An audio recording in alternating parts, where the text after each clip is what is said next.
Yo guys, this is TheLQ-Gaming, and in this video I am going to discuss Sorcery Might DPS in DC Universe Online in 2024.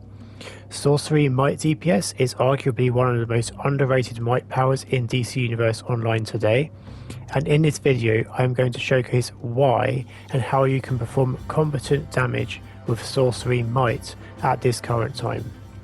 Note that this guide will not be for beginners and will involve artifact swapping for best results. In terms of the spec, see the following images for how you should spec as Might DPS. You will have one skill point into dual wield and have dual wield as your weapon. Ideally your movement mode should be super speed. From the iconic power tree you will want Robot Sidekick, Heat Vision, Neo-Venom Boost and Super Strength. For your stats, you will want Superpowered as your focus, then max out critical attack chance and critical attack damage, followed by Might and Power. Any remaining skill points can go on either Precision or Health, depending on the player. Gear wise, you will have Blast Adapter 5 as your weapon mod. Head mod will depend on the player and situation, where it will be between Supercharged Neo-Venom Boost and Supercharged Polymorph. More players I think will lean towards Supercharged Neo-Venom Boost. Your neck mod will be Escalating Might, your chest mod will be Penetrating Strikes, your hand mod will be Max Damage, and your feet mod will be Tumbling Master, just to give you a bit more sort of wiggle room to kite out of attack mechanics and stuff like that. In your utility belt you will want a DPS Trinket, Orbital Strike, a Trinket Pet, a Supply Drop. Then in your inventory you will want Henchman at an easy to access location, so you can swap the 4th slot of your utility belt, in this case Supply Drop, with Henchman when necessary. Note that the utility belt order isn't preset as long as you have easy access to those 5 items. You will also have a max rank Bottled City Soda in your consumable slot. Artifacts, you will want Strategist Card, Transformation Card and Ebon's Untethered Shadow in your 3rd slot. You will also ideally have a Dead King's Scepter, Scrap of the Soul Cloak, Philosopher's Stone and M.E.R.C.Y Amazotron Matrix in easy to access parts of your inventory for artifact swapping. All these artifacts you will have at rank 200 for best results. I did test Quizlet in place of Strategist Card while passing and observed much lower damage. With the loadout I am using, Strategist Card is considerably stronger. Allies. For single target, your combat ally will be Crypto, and for AoE it will be Shazam. Your ally passives will be Batman Who Loves Luck of the Draw and Static's Electric Overcharge.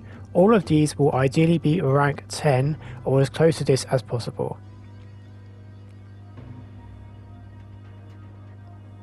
Don't forget also to have max augments, both the Mighty by genetic boosters from the Brainiac Returns episode, the most recent episode, and the Origin augments, and have these equipped. Also don't forget to have the might mods in your base. Your base might should be around 355,935 with the current maximum gear and relevant equipment. And finally the loadout. For single target you will want Heat Vision, the finisher Final Ruin, Soul Barrage, Soul Storm, Robot Sidekick, and then the choice of either Neo-Venom Boost or Polymorph. Polymorph does a heavy damage over time on the target, but it is pure single target, so this is fairly situational and it needs to crit quite well in that dot. Neo-Venom Boost will boost your damage and crits of your Soul Barrage and Soul Storm, as well as your buffed finisher, and will likely work out better for AoE situations. And even in single target, the damage is pretty similar to Polymorph.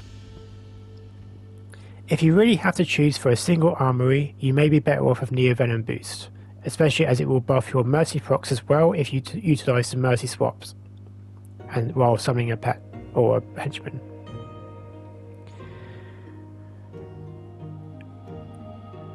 Soul Barrage and Soul Storm are good for both single target and decent enough for AoE, so these will work for a variety of different boss encounters. Just be careful for splash damage if there's boss fights where there's multiple bosses and some of them have mechanics like a reflect mechanic, such as Cursed Wonder Woman in Cursed Themyscira.